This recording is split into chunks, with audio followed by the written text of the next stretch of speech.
अभिमन्यू पवार यांना काल तुम्ही वेगळ्या शब्दामध्ये झापलंय, काय खरं झालं नेमकं?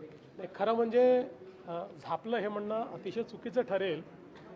किंबहुना एक प्रकारे कालच्या प्रकरणात अभिमन्यू पवार यांच्यावर अन्यायच झाला, कारण ते बोलले वेगळं आणि मी ऐकलं वेगळं. त्याच्यापूर्वी एका प्रकरणामध्ये कोणीतरी पुन्हा लाडकी बहीण योजनेवर प्रश्नचिन्ह उभं केलं होतं, म्हणून मी त्याच्यावर बोललो होतो. आणि अभिमन्यू पवार असं म्हणाले की लाडक्या बहिणींची पोरं ही अवैध दारूकडे जात आहेत.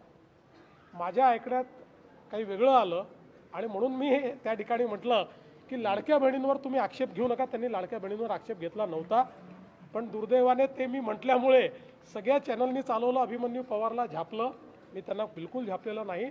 माझा गैरसमज झाला होता. त्यांनी योग्य मुद्दा मांडला होता आणि विशेषतः महिलांच्या करता अवैध दारू हा एक महत्त्वाचा मुद्दा आहे.